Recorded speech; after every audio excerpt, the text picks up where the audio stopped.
تو جو مال فضول خرچی میں اڑا دے تو اس سے بھی پوچھا جائے گا، اور جو حرام میں لگائے،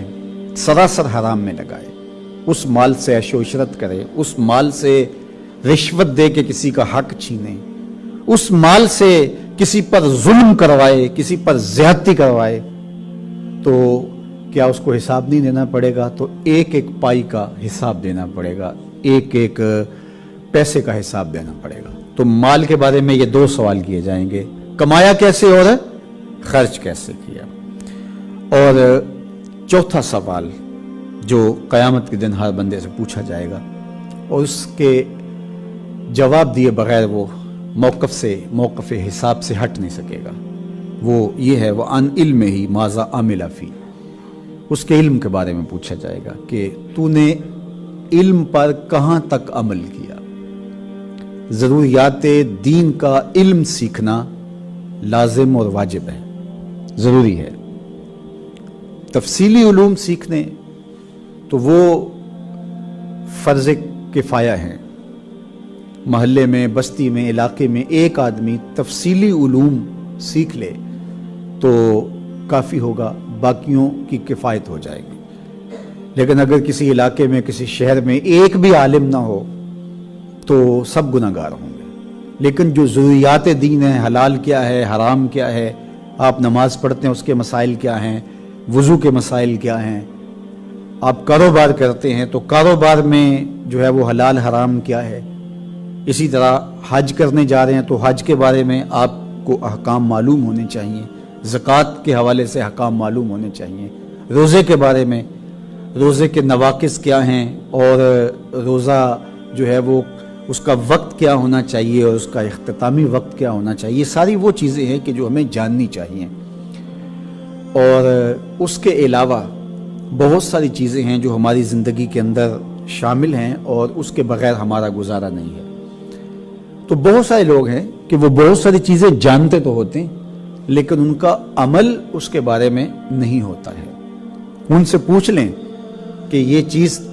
حلال ہے یا حرام ہے تو وہ بتائیں گے کہ یہ حلال ہے یا حرام ہے، لیکن ان کا عمل دیکھو تو اس سے مختلف ہوتا ہے۔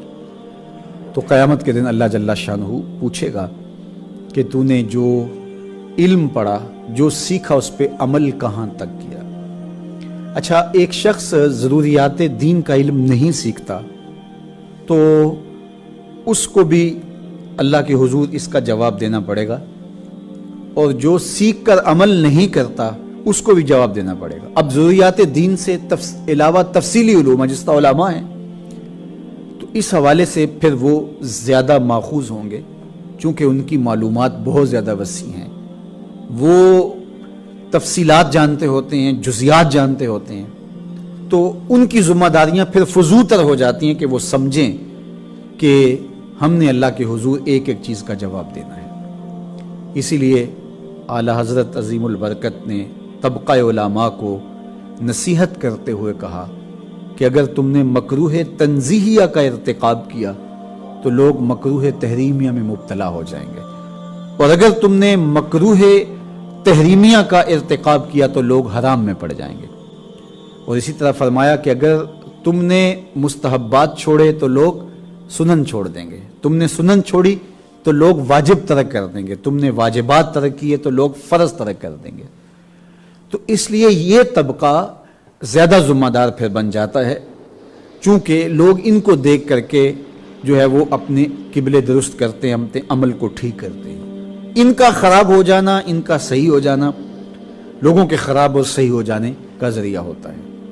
حضرت زیاد بن حدیر رضی اللہ تعالیٰ عنہ فرماتے ہیں کہ میں حضرت عمر کی بارگاہ میں حاضر ہوا تو انہوں نے مجھے کہا کہ جانتے ہو کہ جو چیز اسلام کو ڈھا دیتی ہے وہ کیا ہے؟ تو میں نے کہا جی آپ ارشاد فرمائیے۔ تو آپ نے 3 چیزیں ارشاد فرمائی، ان میں سے ایک چیز ذلت العالم، عالم کا پھسل جانا۔ جب عالم پھسلتا ہے تو عالم پھسلتا ہے۔ وہ ایک خاتون تھی نا کہ ہاتھ کے اندر گڑا اٹھائے پانی بھرنے کنویں پہ گئی، تو وہاں ایک بزرگ عالم دین تھے، تو جگہ میں پھسلن تھی، تو جب وہ گزرنے لگی تو انہوں نے کہا ذرا سنبھل کے قدم رکھنا، تو اس نے وہیں قدم روک لیے اور گھڑا رکھ دیا اور حضرت سے مخاطب ہو کے کہنے لگی، حضرت اگر میں پھسل گئی تو کیا ہوگا؟ گھڑا ٹوٹ جائے گا، بازار سے 2 آنے کا اور لے آؤں گی، اور اگر آپ پھسل گئے تو کچھ بھی نہیں بچے گا۔ تو اس لیے قیامت کے دن یہ سوال ہوگا چوتھا، اور اللہ جل شانہ موقف حساب سے بندوں کے قدم اتنی دیر تک ہٹنے نہیں دے گا جب تک اس کا جواب وہ نہیں دیں گے کہ جو علم پڑھا اس پہ تم نے عمل کہاں تک کیا۔ اللہ کی بارگاہ میں یہ دعا مانگے کہ اللہ ہمیں ان چاروں سوالوں کے جواب دینے کے لیے عملی تیاری کی توفیق عطا فرمائے۔ عمر کا ایک ایک لمحہ قیمتی جانیں، شباب کی گھڑیاں اور حسین لمحات یاد الہی میں بسر کریں، حلال کمائیں، ہر صورت میں حلال کمائیں، جو ہمارے مقدر میں لکھا ہے وہ ہمیں ہر صورت میں ملے گا، یہ ہو نہیں سکتا کہ نہ ملے۔ صحیح حدیث میں آتا ہے جب بچہ شکم مادر میں ہوتا ہے 120 دن کا، 4 ماہ کا، تو جب وہ شکم مادر میں ہوتا ہے تو فرشتہ آ کے اس کی عمر بھی لکھ جاتا ہے، اس کا شقی و سعید بھی ہونا لکھ جاتا ہے اور اس کا رزق بھی لکھ جاتا ہے۔ تو جب شکم مادر میں بچہ 4 ماہ کا تھا تو اس کا رزق لکھ دیا گیا، اس سے ایک ذرہ بھی کم اور زیادہ نہیں مل سکتا، اور جب لکھا گیا ہے کہ جب ملے گا اس سے پہلے نہیں مل سکتا۔ اب اس لکھے ہوئے کو، مقسوم کو ہم کس طرح حاصل کرتے ہیں یہ ہمیں اختیار دے دیا گیا، ہمارے مقدر کا لکھا ہوا ہے، ہم اس کو بذریعہ حلال حاصل کر لیں یا بذریعہ حرام حاصل کر لیں۔ وہ کوئی چیز بانٹ رہا تھا تو اس نے تو اس حساب سے دریا دلی کے ساتھ تیاری کی تھی کہ اتنے لوگوں کی توقع ہے کہ جو مجھ سے یہ وصول کرنے والے ہوں گے، تو اس سے زیادہ اس نے تیاری کر رکھی تھی، تو وہ ایک ایک کو دے رہا تھا، اور ایک آدمی آگے بڑھا، اس نے جھپٹ کے اپنے حصے کا سامان چھین لیا، سب اس کو گھور کے دیکھنے لگے۔ تو یار اگر وہ نہ بھی جھپٹتا تو پھر بھی یہ اس کا حصہ لے کے آیا تھا، اس کو ضرور دیتا، لیکن اس نے اپنی خست اور اپنی کمینگی کا اظہار کیا اور بتایا کہ میں لالچی ہوں، میں چھچھورے پن کا حامل شخص ہوں،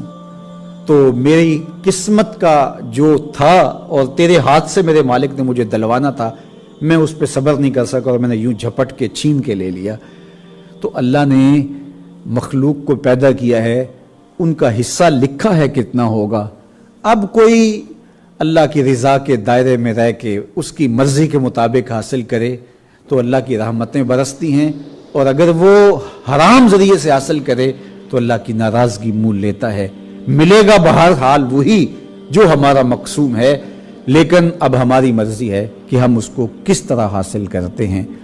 اور چوتھی چیز ارشاد فرمائی کہ علم کے بارے میں سوال ہوگا کہ تم نے اس پر عمل کہاں تک کیا۔ تو ہم جو سیکھتے ہیں، ہماری آرزو بھی ہوتی ہے کہ زیادہ سے زیادہ سیکھیں، زیادہ سے زیادہ ہماری معلومات میں اضافہ ہو، لیکن معلومات میں اضافہ کرنے کے ساتھ ساتھ اپنے عمل کا ان معلومات کو حصہ بنائیں۔ جب آپ معلوم کو عمل بنا لیں گے تو پھر زندگی خوبصورت ہوتی چلی جائے گی، ورنہ وہ علم وبال بن جائے گا، وہ علم مصیبت بن جائے گا۔ تو اللہ ہم سب کو علم نافع عطا کرے۔ حضور نے اللہ کے حضور جو دعائیں مانگی اور اس میں اللہ کی پناہ طلب کی ہے کچھ چیزوں سے، تو ان میں سے ایسے علم سے اللہ کی پناہ طلب کی ہے لا ينتفع وعلم لا ينتفع، ایسے علم سے مالک تیری پناہ میں آتا ہوں جو علم نفع نہیں دیتا۔ تو جو علم نافع ہے مومن کے سینے کا وہی اجالا اور وہی روشنی ہے۔ اللہ ہم اس کا